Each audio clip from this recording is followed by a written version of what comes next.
नमस्कार। आप सभी का केवीएस संस्कृत हिंदी चैनल में मैं रमेश पौडेल हार्दिक स्वागत एवं अभिनंदन करता हूं। आज हम कक्षा 7 बसंत भाग 2 का तृतीय पाठ हिमालय की बेटियां इसका अभ्यास करने जा रहे हैं। हमने इससे पहले वाले वीडियो में इसका पाठ के बारे में पढ़ा था।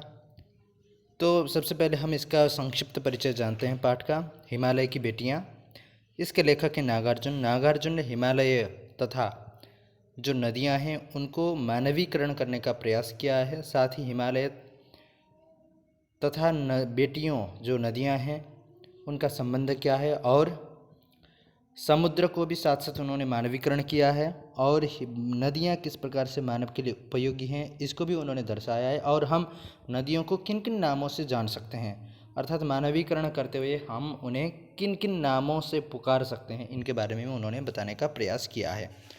ठीक है। और वो नदियाँ किस प्रकार से आगे बढ़ती हैं और हमारे लिए नदियाँ किस प्रकार लोक माता, बहन, बेटी या प्रेयसी की तरह प्रस्तुत होती हैं, इसके बारे में उन्होंने बताया। ठीक है, तो हम अभ्यास पर चलते हैं। प्रश्न अभ्यास में हिमालय की बेटियाँ।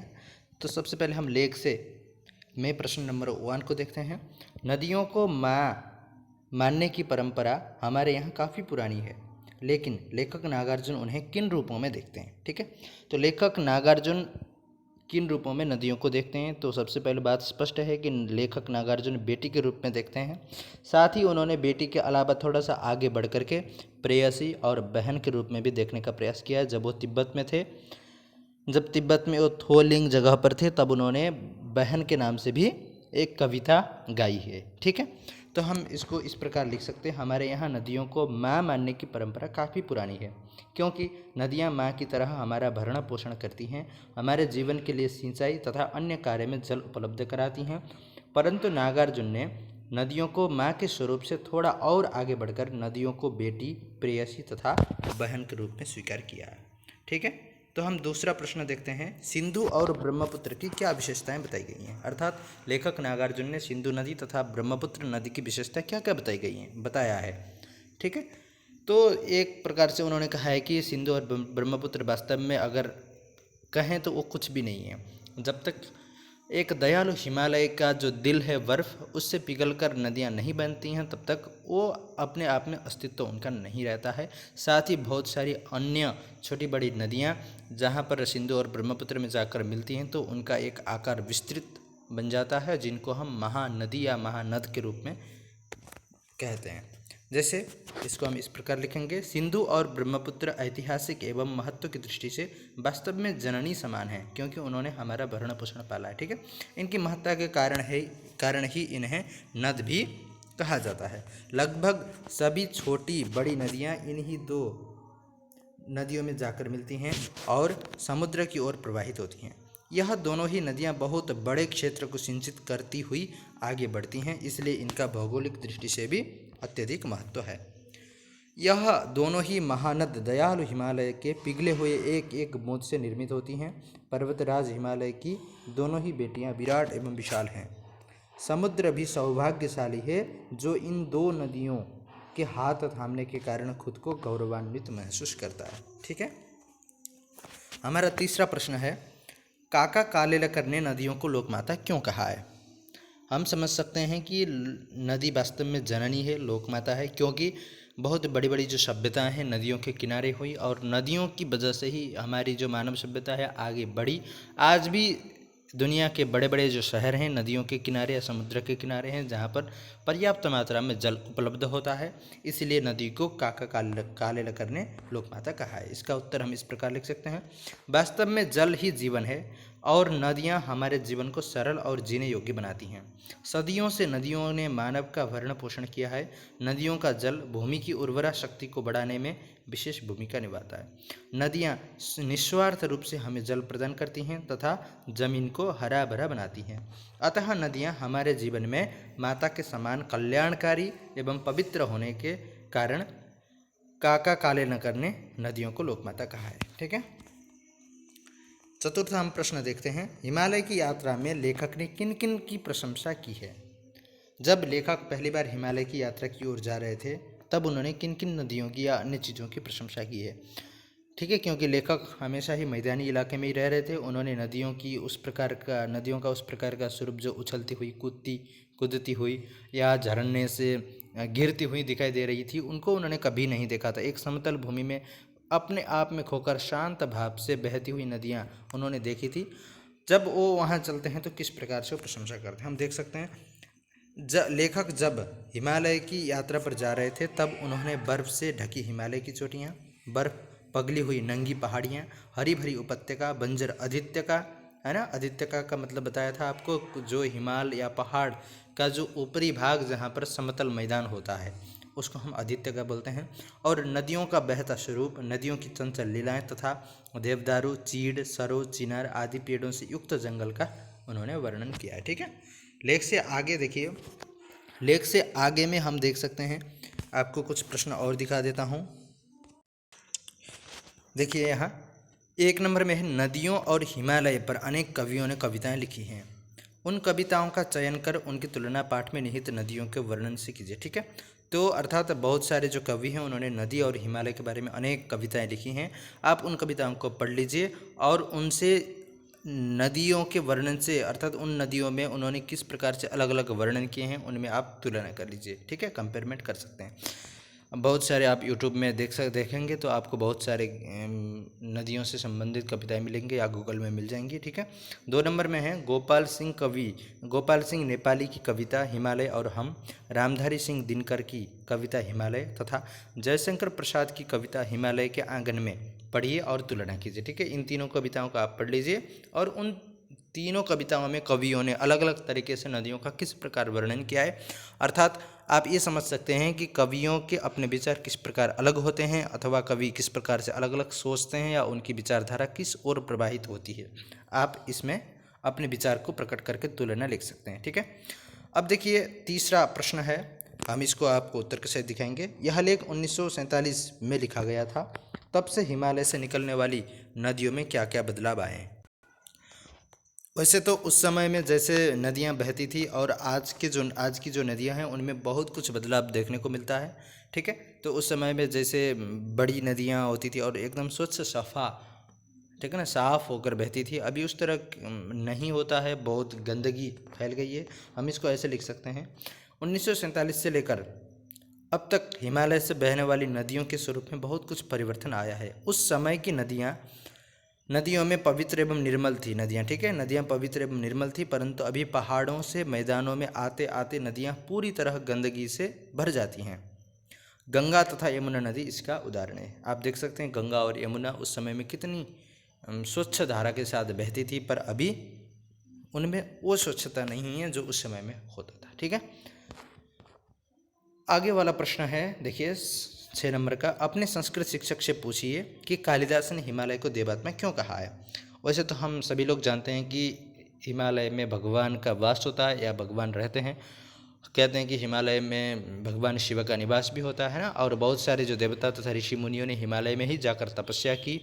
एक तरह से हिमालय देवस्थान भी कहा जाता है, देवभूमि भी कहा जाता है हिमालय को। इसलिए संस्कृत के महान कवि कालिदास ने हिमालय को देवात्मा कहा है। उत्तर हम इस प्रकार लिख सकते हैं, हिमालय में देवताओं का वास होता है, इसलिए महाकवि कालिदास ने हिमालय को देवात्मा कहा है। आज भी हम लोग हिमालय महादेव शिव का वासस्थान के रूप में जाना जाता है। ठीक है, हम लोग हिमालय को महादेव शिव का वासस्थान के रूप में जानते हैं। अनुमान और कल्पना है, अनुमान और कल्पना में आप देखिए 1 नंबर का प्रश्न है, मैं आपको बता रहा हूँ। 1 नंबर के प्रश्न में आपको क्या करना है, लेखक ने हिमालय से निकलने वाली जो नदियां हैं उनमें ममता भरी आंखों से देखते हुए उन्हें हिमालय की बेटियां कहा है। आप उन्हें क्या कहना चाहेंगे। नदियों की सुरक्षा के लिए कौन कौन से कार्य हो रहे हैं, जानकारी प्राप्त करना है आपको और सुझाव देना है। ठीक है, इसके लिए आप लिख सकते हैं कि लेखक ने किस प्रकार से बेटियाँ कही हैं और नदियों की सुरक्षा के लिए आप क्या सुझाव दे सकते हैं और आप अपनी तरफ से क्या किया, उनके लिए क्या नाम देंगे नदियों के लिए, कुछ भी दे सकते हैं आप अपने लिए। जैसे आप मित्र के रूप में भी प्रस्तुत कर सकते हैं, एक मित्र भी नदी हो सकती है ना। चलिए 2 नंबर का प्रश्न है, नदियों से होने वाले लाभ के विषय में चर्चा कीजिए और इस विषय पर 20 पंक्तियों का निबंध लिखिए। ठीक है, अर्थात नदियों के द्वारा हमारे जीवन में क्या क्या लाभ हमें मिलता है। ठीक है, इस पर हमें थोड़ी सी चर्चा करनी है। आप खुद चर्चा कर सकते हैं अपने मित्रों के साथ। कुछ जैसे ऐसे कि जैसे नदियों के द्वारा हम खुद अपने जीवन को वास्तव में सिंचित करते हैं और हम कृषि क्षेत्र को सिंचित करके उसके द्वारा हमारे जीवन के लिए उपयोगी वस्तुओं का उत्पादन करते हैं, उसको बढ़ाते हैं, ठीक है। और जल परिवहन, साथ ही हाइड्रो पावर, अन्य बहुत चीज़ें, ठीक है, नदियों के द्वारा हमें मिलता है। जैसे इस पर एक छोटा सा निबंध है। नदियों के कई सामाजिक, वैज्ञानिक व आर्थिक लाभ हैं। नदियों से जीवन के लिए अत्यंत आवश्यक स्वच्छ जल प्राप्त होता है। यही कारण है कि अधिकांश प्राचीन सभ्यताएं, जनजातियां नदियों के समीप ही विकसित हुईं। उदाहरण के लिए सिंधु घाटी सभ्यता सिंधु नदी के पास विकसित होने के प्रमाण मिले हैं। संपूर्ण विश्व के बहुत बड़े भाग में पीने का पानी और घरेलू उपयोग के लिए पानी नदियों के द्वारा ही प्राप्त किया जाता है। आर्थिक दृष्टि से भी देखें तो नदियाँ बहुत उपयोगी होती हैं, क्योंकि उद्योगों के लिए आवश्यक जल नदियों से सरलता से प्राप्त किया जा सकता है। कृषि के लिए सिंचाई एक महत्वपूर्ण प्रक्रिया है। इसके लिए आवश्यक पानी नदियों द्वारा प्रदान किया जाता है। नदियाँ खेती के लिए लाभदायक, उपजाऊ जलोढ़ मिट्टी का उत्तम स्रोत होती हैं। नदियाँ न केवल जल प्रदान करती हैं, बल्कि घरेलू एवं औद्योगिक गंदे व अपविष्ट पानी को अपने साथ बहकर ले जाती हैं, ठीक है। बड़ी नदियों का उपयोग जल परिवहन के रूप में भी किया जाता है ना, जल परिवहन के रूप में। और सैलानियों के लिए भी नदियों, सैलानी अर्थात टूरिस्ट के लिए नदियों कई मनोरंजन के साधन जैसे बोटिंग, रिवर राफ्टिंग आदि उपलब्ध करती हैं, जिससे पर्यटन उद्योग को बढ़ावा मिलता है ना। नदियों से मछली के रूप में खाद्य पदार्थ भी प्राप्त किया जाता है। तो नदियाँ हमारे लिए खाने के लिए सामान भी उपलब्ध कराती है। नदियों पर बांध बनाकर उनसे हाइड्रो बिजली प्राप्त किया जाता है। नदियाँ हमारी सदैव मित्र रही हैं और हमें उनसे अनेक महत्वपूर्ण लाभ होते हैं। हमारा कर्तव्य है कि उनका अति दोहन न करें एवं उन्हें प्रदूषित होने से बचाएं। अभी यहाँ पर देखिए, हमने कहा कि नदियाँ हमारी मित्र रही हैं, तो मित्र के रूप में हम एक और नाम उन्हें दे सकते हैं। जैसे कुछ लाभ हैं। नदियों का पानी उपज के लिए अत्यंत आवश्यक है। किसानों के लिए नदियाँ अत्यंत उपयोगी हैं। नदी के बिना हमारी जलवायु शुष्क हो जाती है। नदियाँ अनेक पशु पक्षियों को आश्रय देती हैं। विद्युत उत्पन्न करने एवं अन्य औद्योगिक कामों के लिए नदियों का पानी आवश्यक है। नदियों से हमारा जीवन हरा भरा होता है। उसके बिना धरती मरुस्थल बन जाती है ना। और हमारे प्रतिदिन के अनेक काम नदी के जल पर आधारित हैं, जैसे नहाना, कपड़े बर्तन आदि धोना। इसलिए प्रथम सभ्यताएं नदियों के पास उत्पन्न हुई। भारत में नदियों को धार्मिक कार्य में एक उच्च स्थान प्राप्त है, ठीक है, हम समझ सकते हैं। अब आगे हम बढ़ते हैं थोड़ा। देखिए भाषा की बात पर हम आगे बढ़ने को, देखिए भाषा की बात, इसको हमें अच्छे से पढ़ना है क्योंकि यह व्याकरण अंश है। भाषा की बात में एक नंबर में कहते हैं, अपनी बात कहते हुए लेखक ने अनेक समानताएं प्रस्तुत की हैं। ऐसी तुलना से अर्थ अधिक स्पष्ट एवं सुंदर बन जाता है। अर्थात समानता मतलब तुलना किया है उन्होंने, तो इस प्रकार के तुलना करने से अर्थ हमें सुंदर और स्पष्ट क्लियर लगने लगता है। जैसे संभ्रांत महिला की भांति वे प्रतीत होती थी। संभ्रांत अर्थात सुसंस्कृत, महिला की भांति, महिला की तरह प्रतीत होती थी। कौन? नदियाँ। तो हमें ऐसा लग रहा है कि नदियों के बारे में उन्होंने किस प्रकार से अपनी बातों को बहुत ही विस्तृत ढंग से बताने का प्रयास किया है, ठीक है, समझ में आ रहा है। तो संभ्रांत, यह जो महिला है, संभ्रांत महिला की भांति, भांति शब्द के द्वारा हम क्या कर रहे हैं? तुलना कर रहे हैं, ठीक है। तो भांति अर्थात की तरह, संभ्रांत महिला की तरह नदियाँ प्रतीत होती थी, ठीक है। तुलना करने के लिए हमें एक एक शब्द मिलते हैं, जैसे हम आगे वाले लाइन में भी हम देख सकते हैं।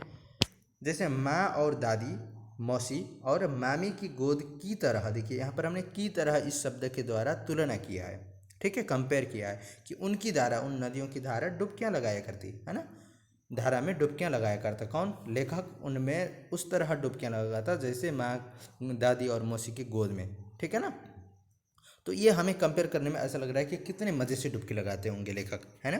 तो ये कल्पना करने में जब हम तुलना करते हैं तो बहुत ही क्लियरिटी के साथ हम कल्पना कर सकते हैं या उस बात को समझ सकते हैं। देखिए अब हमें कुछ आपको अन्य पाठों से ऐसे 5 तुलनात्मक प्रयोग निकाल कर कक्षा में सुनाइए और उन सुंदर प्रयोगों को कॉपी में लिख लीजिए, ठीक है। अगर आप अन्य पाठों को पढ़ लेंगे तो 5 जो तुलनात्मक वाक्य हैं आप उनको लिख सकते हैं। जैसे कि मैं एक आपको दे सकता हूँ, जैसे कि हम आप कंचा इस पाठ में पढ़ेंगे तो वहाँ पर जो कंचे हैं, कंचे दिखने में ऐसे लग रहे हैं जैसे कि अनार के दाने, है ना। तो अनार के जो दाने होते हैं, अनार के दाने की तरह तो यहाँ पर कंचे लग रहे हैं। तो अनार के दाने और कंचों में हमने समानता किया, ठीक है। अनार के दाने और कंचों में हमने तुलना किया, ठीक है। इसी तरह से अन्य हम दादी माँ इस पाठ को पढ़ते हैं तब भी वहाँ हमें एक सेंटेंस मिलता है, जैसे दादी माँ ठीक है ना। तो इस आप दादी माँ इस पाठ को देख लीजिए, वहाँ पर एक लाइन आया हुआ है जिसमें कि यह कहा गया है, सचमुच दादी माँ, ठीक है, सचमुच दादी माँ क्या है, साप भ्रष्ट देवी सी लगी, ठीक है ना। तो साप भ्रष्ट देवी, यहाँ पर देखिए सी इस शब्द के द्वारा आपको तुलना किया गया, देवी सी देवी की तरह लगती है ना। तो ऐसे से हमें क्या होता है कि जब हम तुलना करते हैं तो बहुत हमें गहराई तक जाकर हम समझ सकते हैं। देखिए 2 नंबर का प्रश्न है, निर्जीव वस्तुओं को मानव संबंधी नाम देने से निर्जीव वस्तुएं भी मानो जीवित हो उठती हैं। जब हम किसी निर्जीव वस्तु को मानव संबंधी नाम देते हैं, उसको हम सचेतन बना देते हैं, तो ऐसा लगता है कि मानो ये जीवित हो गई हैं। लेखक ने इस पाठ में कई स्थानों पर ऐसे प्रयोग किए हैं, जैसे है ना, बहुत सारे प्रयोग उन्होंने किया है यहाँ पर, जैसे कि हम आपको दिखा रहे हैं, देख लीजिए। परंतु इस बार जब मैं हिमालय के कंधे पर चढ़ा तो वे कुछ और रूप में सामने थी। जब मतलब लेखक जब पहली बार हिमालय के कंधे पर चढ़ते हैं, इस बार हिमालय के कंधे पर चढ़ते हैं, तो वो कुछ और रूप में सामने थी। देखो यहाँ पर कुछ और रूप में सामने होना, ठीक है ना, किसी और रूप में मतलब अपना रूप परिवर्तन करके सामने होना, ऐसा लग रहा है कि उन्होंने अपने आप को परिवर्तन कर लिया है मानव की तरह, है ना। और जैसे दूसरा वाक्य है, काका काले लकर ने नदियों को लोक माता कहा है। तो लोक माता मतलब उन्होंने यहाँ पर जननी माँ की संज्ञा दे दी, माँ का नाम उन्होंने नदियों को दे दिया। ऐसा लग रहा है इससे कि वास्तव में वो माँ है, एक मानव की तरह माँ हमें प्रतीत हो रही है, ठीक है। तो इसी तरह से पाठ से और उदाहरण आप ढूंढ सकते हैं, उन उदाहरणों को ढूंढ, जैसे देखिए कुछ एग्जाम्पल आपको यहाँ दे रहा हूँ मैं, ठीक है। तो जैसे कि देखिए यहाँ पर एक है, नदियाँ संभ्रांत महिला की भांति प्रतीत होती थी। तो नदियाँ संभ्रांत महिला की भांति, देखिए महिला की भांति, तो हमने यहाँ पर महिला, नदी को हमने महिला बना दिया, ठीक है, एक मानव रूप में हमने प्रस्तुत कर दिया। तो कवि ने जो किया था हमने यहाँ से एक ढूंढ लिया। जितना ही कि हिमालय की गोद में बच्चियाँ बनकर एक कैसे खेला करती, देखिए नदी को उन्होंने यहाँ पर मानव के रूप में बच्चियाँ बना दी, ठीक है। तो बच्चियों के रूप में हिमालय की गोद में नदियाँ कैसे खेलती थी, ठीक है, ये भी एक तुलना है जहाँ पर मानवीकरण किया है नदियों को। हिमालय को ससुर और समुद्र को दामाद कहने में कुछ झिझक नहीं होती। देखिए हिमालय को ससुर कह दिया, तो ससुर और दामाद तो मनुष्य में होता है ना, तो मनुष्य के रूप में उन्होंने यहाँ पर ससुर कह दिया और समुद्र को उन्होंने दामाद कह दिया। तो यहाँ पर भी उन्होंने क्या किया, मनुष्य के रूप में एक हिमालय को ससुर मनुष्य के रूप में प्रस्तुत किया और समुद्र को भी उन्होंने मनुष्य के रूप में प्रस्तुत किया। तो बूढ़ा हिमालय अपनी इन बेटियों के लिए कितना सिर धुनता होगा। देखिए यहाँ पर बेटियों कहकर नदी के लिए कहा गया, तो नदी को उन्होंने मानव बना दिया, ठीक है। तो उन्होंने, ऐसा लगता है कि जब हम बेटी कह रहे हैं नदी को, तो ऐसा लग रहा है कि ये सचमुच में जीवित हैं, ये निर्जीव वस्तु नहीं है, वास्तव में सजीव चीज़ें, ऐसा हमें फील होता है, ठीक है। तो आगे देख सकते हैं हम, चलिए हम आपको देखिए,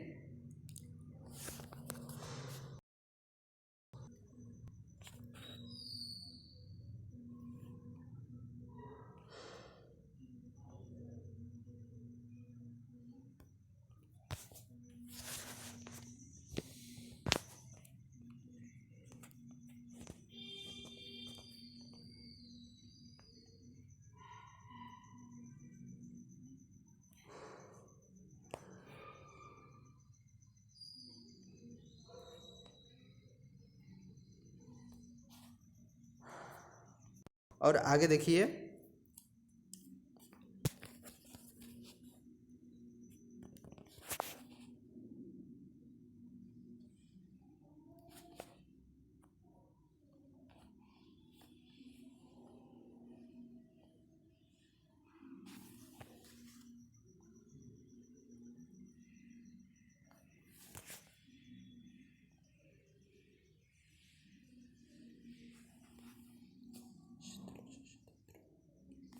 सतलुज सतलुज प्रलय रूपपुर झेलमलाई बितस्ता, याद रख झेलमलाई बितस्ता अजमेर अजमेर चिनाबलाई बिपाशा।